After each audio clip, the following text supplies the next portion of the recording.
Hello everyone, welcome to the IAS IPS factory.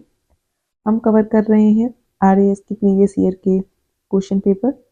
आज की उस सीरीज में हमारा 5वां वीडियो है भारतीय संविधान, राजनीतिक व्यवस्था एवं शासन प्रणाली से संबंधित प्रश्न।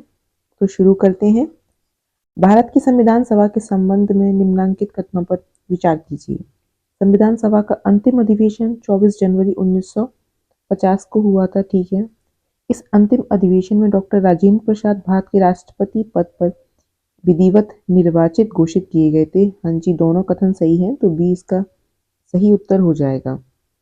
अगला प्रश्न है हमारा, सूची 1 को सूची 2 से सुमेलित कीजिए। मूल अधिकार। अच्छा, बताना संविधान सभा समिति के कौन सी समिति के अध्यक्ष कौन थे। हालांकि इस क्वेश्चन को जो है डिलीट कर दिया गया था क्योंकि इसमें काफी ज्यादा गड़बड़ थी, लेकिन हम इसको डिस्कस कर लेते हैं थोड़ा बहुत। तो मूल अधिकार संबंधी समिति के कौन थे? सरदार वल्लभ भाई पटेल थे। और कार्य संचालन समिति के डॉक्टर राजेंद्र प्रसाद थे, जो इसमें ऑप्शन ही नहीं था। संघ शक्ति के जवाहरलाल नेहरू थे और वहीं प्रारूप समिति के अध्यक्ष भीमराव अंबेडकर थे। तो संघ शक्ति के जो कार्य संचालन के एम मुंशी गलत दिया हुआ था, इसलिए इस क्वेश्चन को डिलीट कर दिया गया था। अगला प्रश्न है, निम्न में से किसने कहा था एक संविधान एक मशीन की तरह बेजान चीज है जिसमें इसमें वे लोग जीवन फूंकते हैं जो इसका नियंत्रण करते हैं। भारत में बस कुछ ईमानदार लोगों की आवश्यकता है जिनके लिए राष्ट्रहित ही सर्वोपरि। तो ये डॉक्टर राजेंद्र प्रसाद ने कहा था। अगला प्रश्न है, भारतीय संविधान सभा के संबंध में निम्नलिखित में से कौन सा कथन सही है। यह वयस्क मताधिकार पर आधारित नहीं थी। जी बिल्कुल सही है। यह प्रत्यक्ष निर्वाचन का परिणाम थी। जी नहीं। यह बहुदलीय संरचना नहीं थी, तो ये भी गलत हो जाएगा। थी। यह कई समितियों के माध्यम से कार्य करती थी, तो ए और डी इसका सही उत्तर हो गया। अगला प्रश्न है हमारा, निम्न में से भारत सरकार अधिनियम 1919 के बारे में सत्य कथन को चिन्हित कीजिए। भारत सरकार अधिनियम 1919 1921 में लागू हुआ था। नहीं, ये गलत है कथन। अगला है, यह अधिनियम मार्ले मिंटो सुधार अधिनियम के नाम से भी जाना जाता है, तो सही है। तो इसका सही उत्तर हो गया बी। अगला प्रश्न है, निम्न में से एक भारत सरकार अधिनियम 1935 की मुख्य विशेषता नहीं थी। यह प्रांतीय स्वायत्तता का सूत्रपात का संकेत था। सही है। इस अधिनियम में अखिल भारतीय महासंघ का प्रावधान था। हाँ, हालांकि ये घटित नहीं हो पाया था। इसने प्रांतीय स्तर पर द्वैध शासन प्रणाली को समाप्त कर केंद्र में लागू किया। जी, और प्रांतीय स्तर पर द्वैध शासन प्रणाली 1919 के अधिनियम में लागू हुई थी। अवशिष्ट विषय प्रांतीय विधायकों को आवंटित किए गए थे। नहीं नहीं, ये गलत है क्योंकि ये गवर्नर जनरल को प्रदान किए गए थे। अगले प्रश्न की ओर बढ़ते हैं। मिलान करना है कौन सा अधिनियम कब आया था। तो भारत शासन अधिनियम 1935 एक का एक हो गया। क्रिप्स प्रस्ताव 1942 में आया था। अगस्त प्रस्ताव 1940 में आया था। वेवेल योजना 1945 में। तो इस तरह हमारा उत्तर हो गया ए। निम्नांकित में से कौन संविधान सभा की प्रारूप समिति के सदस्य नहीं था। तो एन माधवराव थे, डीपी खेतान भी थे, मोहम्मद सादुल्ला भी थे। बी एन राव प्रारूप समिति के नहीं थे। कौन कौन थे? और इसके अलावा अंबेडकर, डॉक्टर अंबेडकर, साथ ही गोपाल स्वामी आयंगर, अल्लादी कृष्ण स्वामी अय्यर, के एम मुंशी। ठीक है, इस तरह 7 लोग थे। अगला प्रश्न है हमारा, 1946 के चुनाव के पश्चात मुस्लिम लीग ने किस प्रांत में अपनी सरकार बनाई थी। तो बंगाल में बनाई थी। केंद्र में द्वैध शासन किस अधिनियम के अंतर्गत स्थापित किया गया। 1935 के अधिनियम के अंतर्गत। अगला प्रश्न, भारत के संविधान की निम्नलिखित में से कौन सी अनुसूची पहले संविधान संशोधन द्वारा संविधान में जोड़ी गई थी। तो 9वीं अनुसूची जोड़ी गई थी। अगला प्रश्न है, राष्ट्रीय न्याय नियुक्ति आयोग से संबंधित कौन से संविधान संशोधन अधिनियम को उच्चतम न्यायालय की संविधान पीठ को असंवैधानिक घोषित कर दिया। 99वां संविधान संशोधन। अगला प्रश्न है, संविधान संशोधन करने के विधेयक को वीटो करने की राष्ट्रपति की शक्ति सहमति देनी होगी शब्द से स्थानापन्न करके किस संशोधन द्वारा छीन ली गई थी? 24वें संविधान संशोधन द्वारा। अगला प्रश्न है संवैधानिक संशोधनों का प्रावधान और संवैधानिक संशोधनों का क्रमांक। अच्छा, मिलाना है कौन सा संविधान संशोधन कब हुआ। अनुच्छेद 19(1) के अंतर्गत सहकारी समितियां बनाने का अधिकार 91 नहीं 97 है, 97 जो सहकारी समितियां 97 है 97, तो एक का तो 3 होगा। आगे बढ़े, रिक्तियों के बैकलॉग को भरने में अनुसूचित जाति जनजाति का संरक्षण 81 है ये। अगला है राष्ट्रीय न्याय नियुक्ति आयोग का निर्माण। देखो इसको अभी पढ़ा था, 99वां संशोधन है ये, तो इस तरह क्वेश्चन रिपीट होते रहते हैं। मंत्रिपरिषद का आकार में परिमित करना मतलब लिमिटेड करना, तो 91, इस तरह इसका उत्तर हो गया बी। अगला प्रश्न, निम्न में से किस संशोधन द्वारा मिजोरम को राज्य का दर्जा दिया गया? 53वां संशोधन। संविधान संशोधन 91वां, देखो फिर रिपीट हो गया। अधिनियम 2004 के अनुसार मंत्रिपरिषद की अधिकतम संख्या क्या होनी चाहिए? तो विधानसभा की कुल सदस्य संख्या का 15%, जो कि 12 से कम नहीं होगी। आगे बढ़ते हैं। 2012 में भारत के संविधान में होने वाले 97वां संशोधन सरोकार किस विषय से है? सहकारी संस्थाओं से। ये देखो वही गिने चुने कुछ संविधान संशोधन है जो रिपीट हो रहे हैं, और जो रिपीट हुए हैं उनको प्लीज अच्छे से याद करके जाना।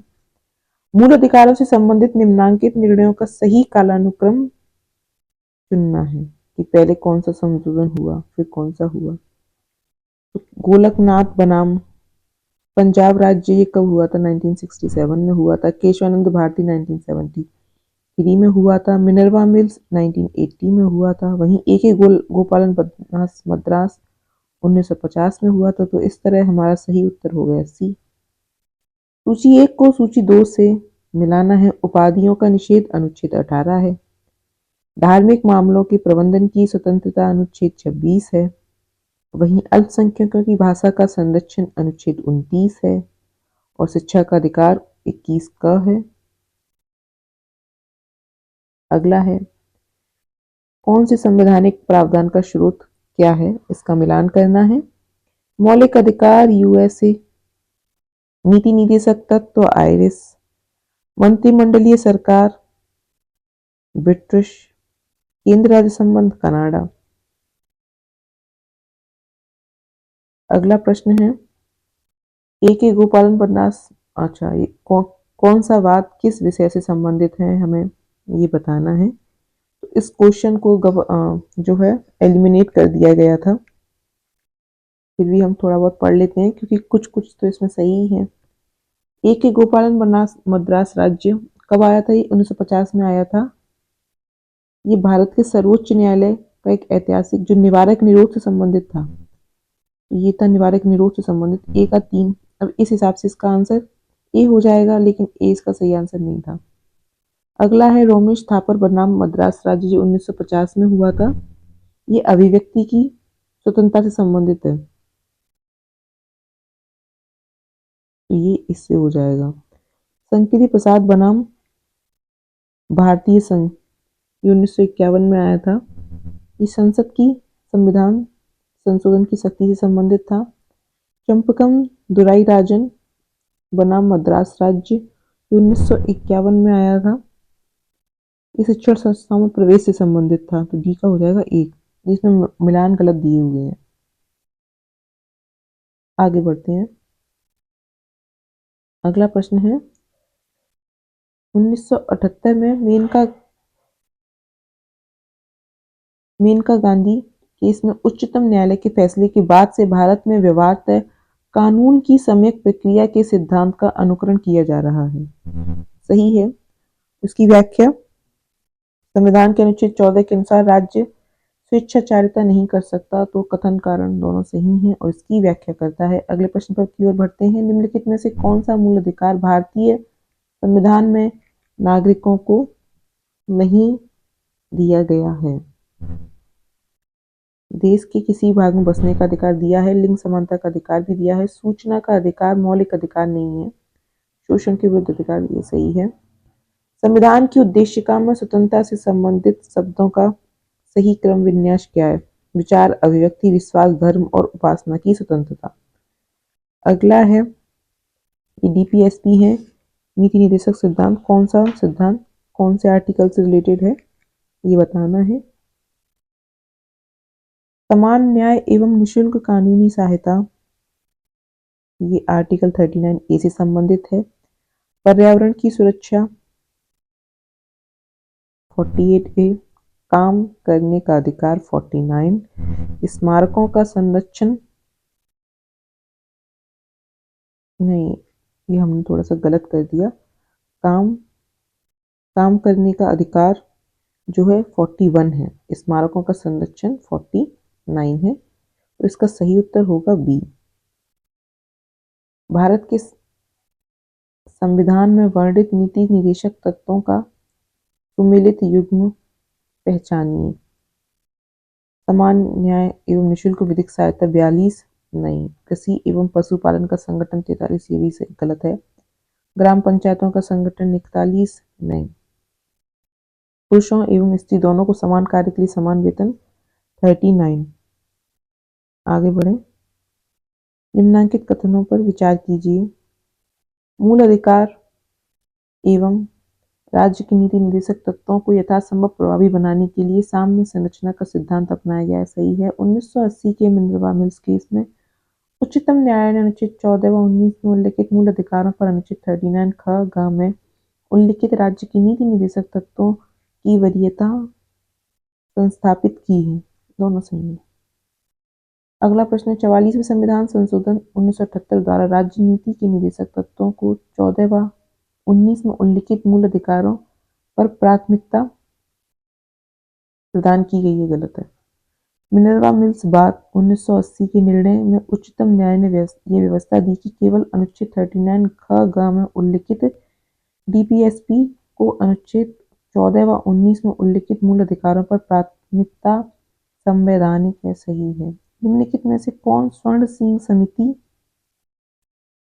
1976 के सदस्य रहे हैं? AR अंतुले, SS रे और CM स्टीफन। अगला प्रश्न, संविधान के मौलिक कर्तव्यों को कब सम्मिलित किया गया था? 1976। भारत की प्रभुता, एकता और अखंडता की रक्षा करें, उसे अक्षुण्ण रखने के मूल कर्तव्यों को किस स्थान पर रखा गया है? थर्ड।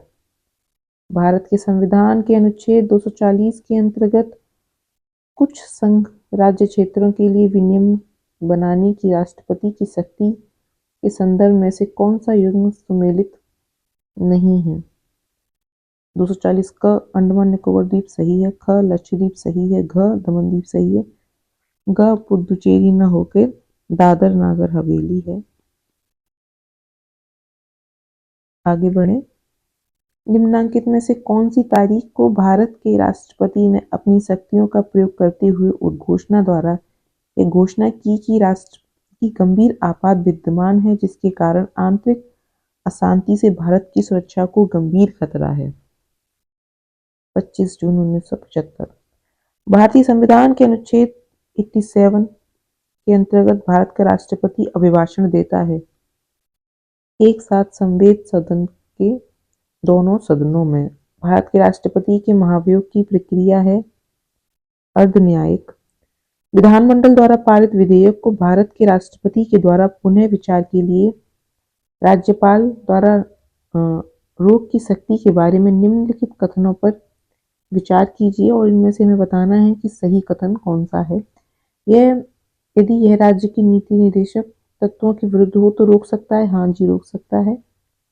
यदि राज्य विधानमंडल द्वारा पारित विधेयक राष्ट्रीय महत्व का हो तो भी राज्यपाल रोक सकता है।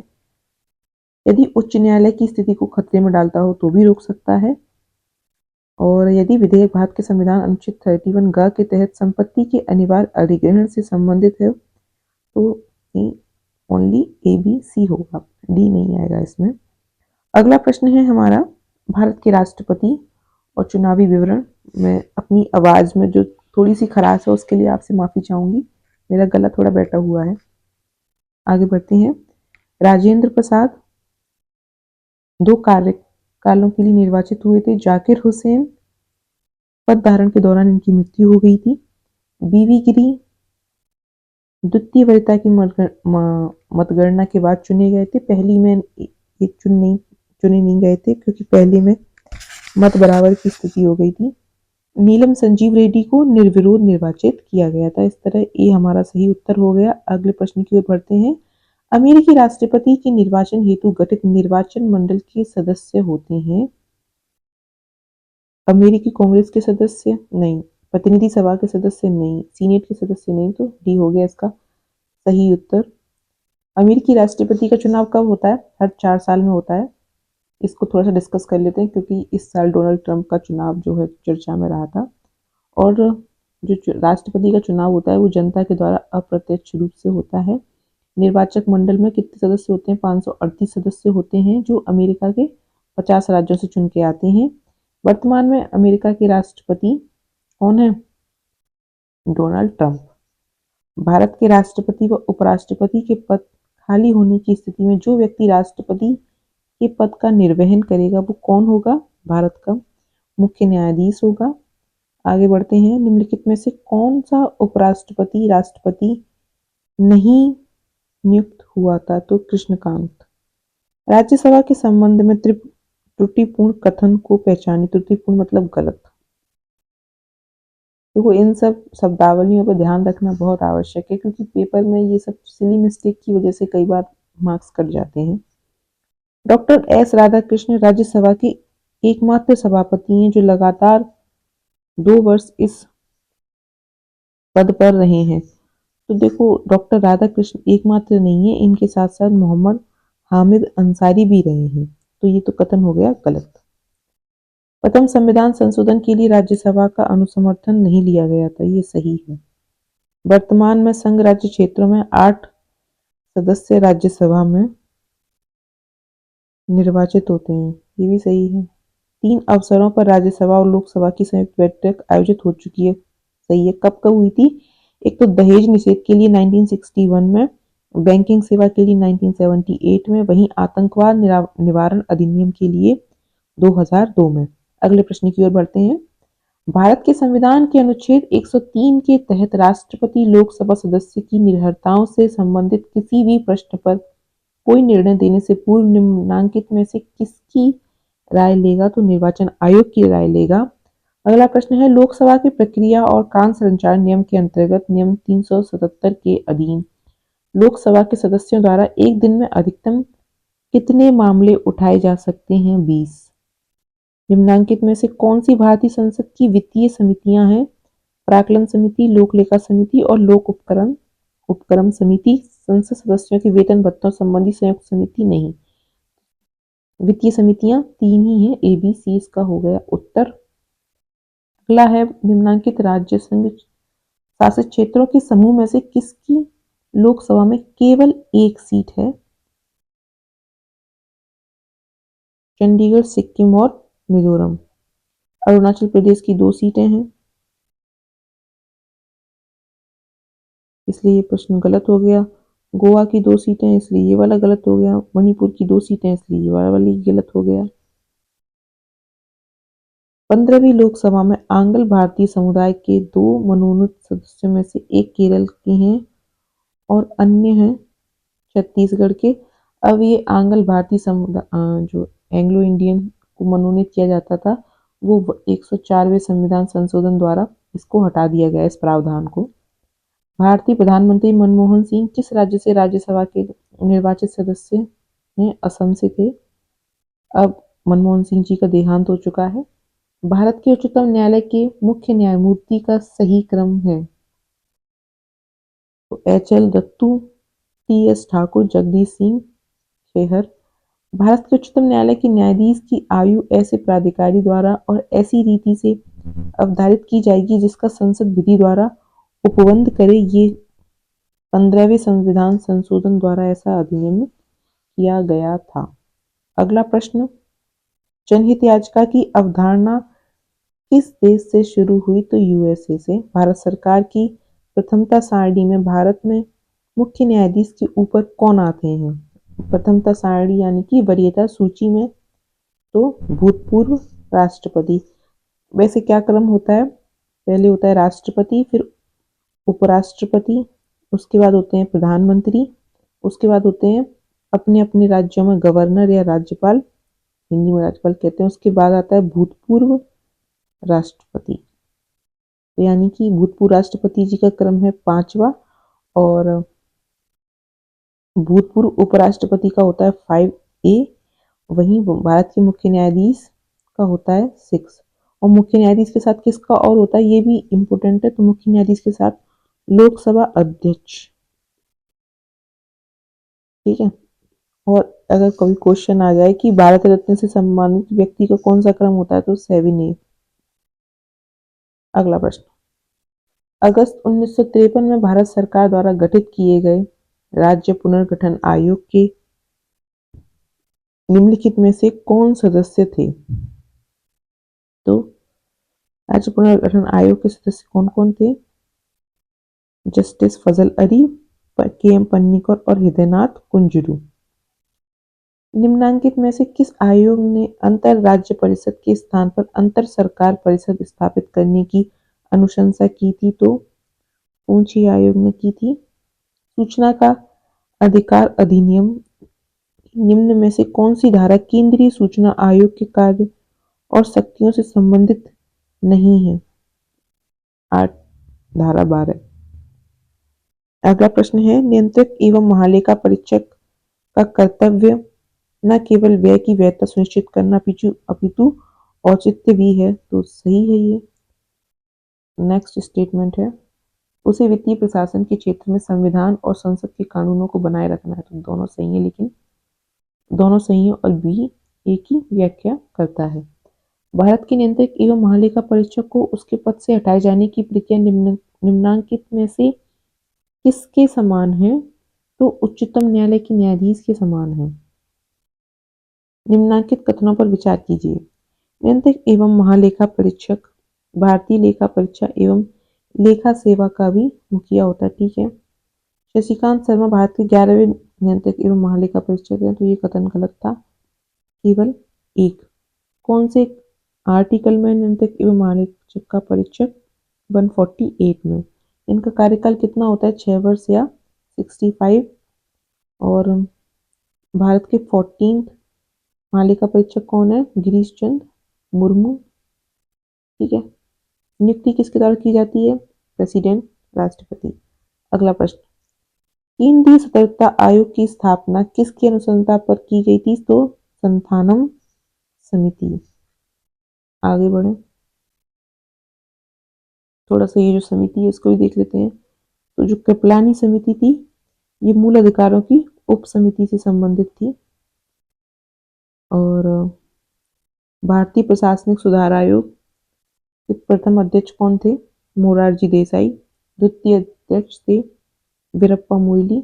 और गोरवाल प्रतिवेदन ये लोक प्रशासन पर प्रतिवेदन सरकारी भर्तियों में सुधार हेतु संस्थितियों से सी। याद रखना, इस समय सरकारी भर्तियों में बहुत धांधलेबाजी चल रही है, तो हो सकता है पूछा जा सकता है। तो गोरवाला समिति सरकारी भर्तियों में सुधार से संबंधित थी। कब गठित की गई थी? तो 1951 में गठित की गई थी। केंद्रीय सूचना आयुक्त का कार्यकाल होता है तो 5 वर्ष या 65। सी इसका सही उत्तर हो जाएगा। अगला प्रश्न है हमारा, मिलान करना है हमें, कौन सा अधिनियम कब आया था? राष्ट्रीय पिछड़ा वर्ग आयोग अधिनियम आया था 1993 में। बाल श्रम या बाल मजदूर निषेध अधिनियम 1986 में आया था। निःशक्त जन समान अधिकारिता अधिकार संरक्षण एवं पूर्ण सहभागिता अधिनियम 1995 में आया था। राष्ट्रीय अल्पसंख्यक आयोग अधिनियम ये 1990 दे रखा है, जबकि 1992 में आया था। ठीक है, इसलिए इसमें से एक भी मिलान क्या नहीं है? सही नहीं है।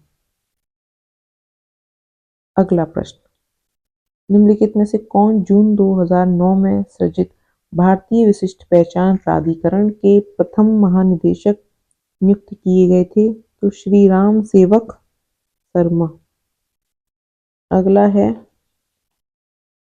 कैग से रिलेटेड जो है आर्टिकल्स हैं इनको हमें सुमेलित करना है।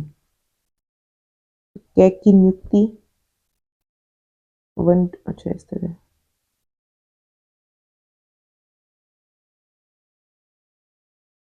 कैग की नियुक्ति 148 है। कैग की कर्तव्य और शक्तियां 149 है।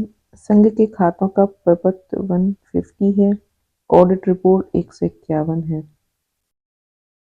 इसका आंसर हो गया ए। देखो इसमें ये आप आर्टिकल्स देख के डरना मत कि अरे ये सब याद करने पड़ेंगे, नहीं, आपको बस एक पता होता। वो यही जानना चाह रहा था कि तुमको ये वाला पता है कि नहीं। तो कैग की नियुक्ति 148 तो हम पढ़ते ही हैं, सबको याद होता है, बस एक पता है, सारे सही हो जाने हैं। तो इसलिए क्वेश्चन देख के डरना नहीं है, ठंडे दिमाग से काम लेना है, आंसर निकल आएगा। निम्नलिखित में से एक कथन असत्य है, बताइए कौन सा कथन असत्य है? बम्बई बनाम बम्बई राज्य गुजरात और महाराष्ट्र में विभाजित किया गया। हाँ जी सही है। मैसूर राज्य का नया नाम तमिलनाडु रखा गया। नहीं, ये गलत हो गया, कर्नाटक रखा गया था। अगला है हिमाचल प्रदेश पहले संघ शासित प्रदेश की सूची में था। हाँ जी। गोवा को दमन दीव से अलग किया गया था। तो ये भी सत्य है। अगला प्रश्न, भारत की संघात्मक संरचना का मुख्य उद्देश्य इसके बहुआयामी विविधताओं में से एक राष्ट्र का निर्माण करना और राष्ट्रीय एकता को संरक्षित करना था। तो बिल्कुल सत्य है। अगला है विविधताओं के समंजन में एक सशक्त न कि कमजोर भारतीय राष्ट्रीयता का निर्माण हुआ है। तो कथन कारण दोनों सही है और कारण कथन की व्याख्या करता है। आगे बढ़ते हैं। निम्न में से एक केंद्र शासित क्षेत्र नहीं है। त्रिपुरा नहीं है, ये तीनों तो हैं। आगे बढ़ते हैं। संविधान में हमारे राष्ट्र का उल्लेख किन नामों से किया गया है? भारत तथा इंडिया। अगला प्रश्न, निम्न वक्तव्यों पर विचार कर सही उत्तर का चयन करें। सरकारी कमीशन की सिफारिश के अनुसार अनुच्छेद 356 का प्रयोग कम से कम होना चाहिए। ठीक है। जिन राजनीतिक दलों ने केंद्र में सरकार बनाई उन्हें 356 का दुरुपयोग किया। ठीक है, सही और सही व्याख्या करता है। ये कांग्रेस और बीजेपी दोनों ही इस गवर्नमेंट के टाइम पे इसका दुरुपयोग किया गया है। पूंजी आयोग से संबंधित निम्नलिखित कथनों पर विचार कीजिए और सही उत्तर का चयन करना है। आयोग ने अनुच्छेद 355-56 में आपात उपबंधों के स्थानीय उपयोग का प्रस्ताव किया। ठीक है। राज्यपाल की 5 वर्ष की पदावधि स्थायी कर दी जाए, ये अनुशंसा पूंजी आयोग ने की थी। तो भी सही है। राज्यपाल की पदच्युति केवल संसद द्वारा की जाए, ये नहीं किया था अनुशंसा। प्रधानमंत्री लोकसभा विपक्ष के नेता एवं संबंधित राज्य के मुख्यमंत्री से गठित एक समिति को राज्यपाल की नियुक्ति सौंपी जाए। तो ये भी नहीं है, केवल ए भी हो गया इसका सही उत्तर। भारतीय संविधान के किस अनुच्छेद के अंतर्गत भारत सरकार का दायित्व है कि वह बाह्य आक्रमण एवं आंतरिक अशांति से राज्यों की रक्षा करे? 355। आगे बढ़े। सूचना के अधिकार अधिनियम के उद्देश्यों से संबंध में निम्न में से कौन सा कथन सही नहीं है? सरकार के कार्यकरण में पारदर्शिता एवं उत्तरदायित्व को बढ़ाना सही है। हमारे लोकतंत्र को ऐसा बनाना ताकि वह वास्तव में लोगों के लिए काम करे, ये भी सही है। समाज में महिलाओं एवं कमजोर वर्गों को सशक्त करने के लिए काम करना, नहीं, ये इसका लक्ष्य नहीं है सूचना के अधिकार का। नागरिकों को सशक्त बनाना सही है, तो सी हो जाएगा इसका उत्तर। निम्नलिखित में से कौन सी शब्दावली सूचना के अधिकार अधिनियम 2005 की उद्देशिका में उल्लिखित है? सूचना की पारदर्शिता, सूचना का प्रकटन, संसूचित नागरिकता, लोकतांत्रिक आदर्श की प्रभुत्ता। तो चारों ही हैं। आगे बढ़ते हैं। भारत की संसद द्वारा अधिनियमित किए जाने के बाद सूचना के अधिकार अधिनियम का शुभारंभ हुआ था 12 अक्टूबर 2005 को। भारत के संविधान में कौन सा भाग पंचायत से संबंधित है? भाग 9। ये देखो बी और डी एक ही ऑप्शन है, तो बी कर लो चाहे डी कर लो। ये कंफ्यूजन वाले ऑप्शन, मतलब बाद में इस तरह के क्वेश्चंस की वजह से आंसर की में गड़बड़ी हो जाती है। पंचायती राज संस्थाओं के मध्यवर्ती स्तर एवं संबंधित राज्य के त्रुटिपूर्ण युग्म को पहचानिए। क्षेत्र समिति उत्तर प्रदेश में है, सही है। पंचायत यूनियन काउंसिल तमिलनाडु में है, हाँ जी। तालुका पंचायत गुजरात में है, पंचायत समिति मध्य प्रदेश नहीं। डी हो गया इसका, क्योंकि मध्य प्रदेश में जिला पंचायत, जनपद पंचायत और ग्राम पंचायत है। राज्यों के निम्नांकित में से किस समूह पर पेशा अधिनियम 1996 प्रवर्तनीय नहीं है? तो राजस्थान, तेलंगाना और नहीं, सॉरी, राजस्थान में तो पेशा है, असम, मेघालय और तमिलनाडु में नहीं है। ये होगा इसका, ये 10 राज्यों में है, जिसमें हमारा राजस्थान तो आता ही है। पेशा बेसिकली 10 राज्यों में है। कौन कौन से में है? तो ये हो जाएगा आंध्र प्रदेश, तेलंगाना, झारखंड, गुजरात, हिमाचल प्रदेश, महाराष्ट्र, मध्य प्रदेश, छत्तीसगढ़, उड़ीसा और राजस्थान। अगला प्रश्न, निम्नांकित कथनों पर विचार कीजिए। राजनीतिक शास्त्रियों द्वारा कही गई कांग्रेस प्रणाली का 1989 में लोकसभा चुनावों के साथ अंत हो गया। सही है। 1989 के लोकसभा चुनावों में भारतीय राष्ट्रीय कांग्रेस सबसे बड़ी अकेली पार्टी के रूप में उभरी। दोनों सही है। अविश्वास प्रस्ताव के संबंध में निम्नलिखित में से कौन सा कथन सही नहीं है? इस क्वेश्चन को भी डिलीट कर दिया गया था। 15 अगस्त 2023 तक 27 अविश्वास प्रस्ताव और 9 विश्वास प्रस्ताव रखे गए हैं। तो ये 27 की जगह ये 28 अविश्वास प्रस्ताव रखे गए थे और 11 विश्वास प्रस्ताव रखे गए थे।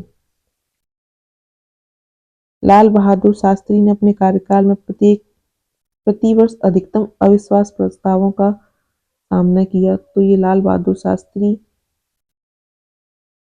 ने नहीं, जबकि इंदिरा गांधी ने किया था।